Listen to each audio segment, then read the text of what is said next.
Telangana police చాలా over action చేశారు. ఇదే అంశం మీద ఢిల్లీలో ఇదే కాంగ్రెస్ పార్టీకి చెందిన రాహుల్ గాంధీ, ప్రియాంక గాంధీ పాలస్తీనా స్కార్ఫ్లు కట్టుకుని మరి తమ ప్రొటెస్టులు చేశారు.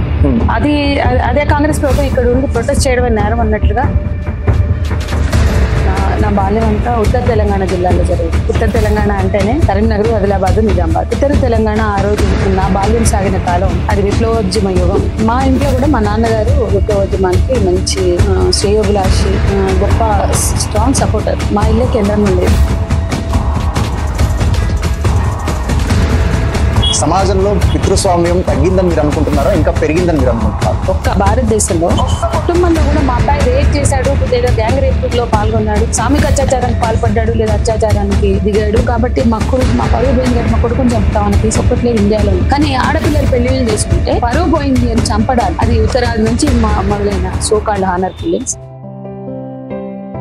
మస్తు కరో మజా కరో. నాకు ఇష్టమైన ఫుడ్, నాకు ఇష్టమైన అమ్మాయి, నాకు ఇష్టమైన అబ్బాయి, పలానా సెల్ ఫోన్ కావాలి, పలానా బండి కావాలి అంటే పీర్ గ్రూప్ ప్రెషర్ ఎంత పెరిగిందంటే ఇక దాని చుట్టూ ఏ ఈజాలు పనిచేయట్లా. కన్స్యూమరిజం ఎక్కడికి వెళ్ళింది? ప్రెగ్నెంట్ గా ఉన్న తన భార్యని, స్వాతిని ఎన్ని ముక్కలు నరికి చంపారు. అసలు అవసరం లేదు, వదిలేయచ్చు కదా. వాళ్ళ అమ్మ ఫోన్ చేస్తే ప్రెగ్నెంట్ అని తెలిసి పంపించండి, కొంత 4 రోజులు మా దగ్గర ఉంటుందని, పంపను అని చెప్పి మీరు ఫోన్ కూడా చేయొద్దని చెప్పి ఆ అబ్బాయిని పట్టుకున్న డీసీకి 6 గంటలు మాట్లాడిందంటే మేము ఆమెను అడిగాం ఏం చెప్పాడు అంటే వాళ్ళ పశ్చాత్తాపం కూడా లేదు.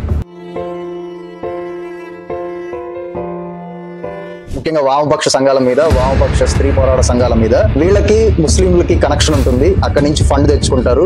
వాళ్ళని ఏమనడానికైనా సరే వీళ్ళకి భయం కాబట్టి మా పండగల మీదనే వీళ్ళు దాడి చేస్తారు. బంగ్లాదేశ్ లో పక్కన హిందువుల మీద దమనకాండ జరుగుతున్నా ఒకళ్ళు కూడా రోడ్డు మీదకి రారు. అదే ఎక్కడో గాజాలో జరుగుతుంటే మటుకు రోడ్డు మీదకి వస్తారు అని చెప్పని నిత్యం ఇది ఒక ప్రశ్న మిమ్మల్ని వెంటాడుతూనే ఉంటుంది. దీని మీద మీరు ఏమైనా స్పందిస్తారు? ఒకటండి, మతం, మేము మహిళల విషయంలో మతం ఎక్కడ కూడా ఏ మతం కూడా స్త్రీలని గొప్పగా చూసింది లేదు. హిందూ సంస్కృతి అని మాట్లాడతారు కానీ మిస్ వాళ్ళని ఎప్పుడైనా వీళ్ళు వ్యతిరేకించారా?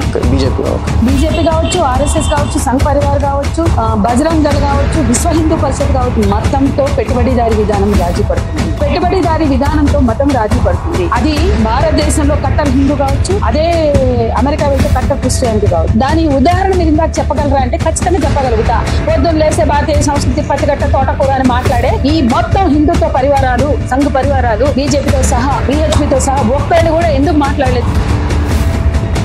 గత సంవత్సరం ముంబైలో చేశారు. అక్కడ వచ్చిన అదనపు ఉపయోగం ఏంటి, ఫలితం ఏంటి, ఫోకస్ ఏంటి? ముంబైకి ఉండాల్సింది ఉంది. మన హైదరాబాద్ గంగా జమున తహజీబ్ కి, మన చార్మినార్ కి, మనకి, మన పర్ల్స్ కి ఉన్న గుర్తింపు మనకు ఉంది. ఇవాళ కొత్తగా మిస్ వాళ్ళ వల్ల వాళ్ళకి వచ్చిన గుర్తింపు అంటూ ఏమీ లేదు.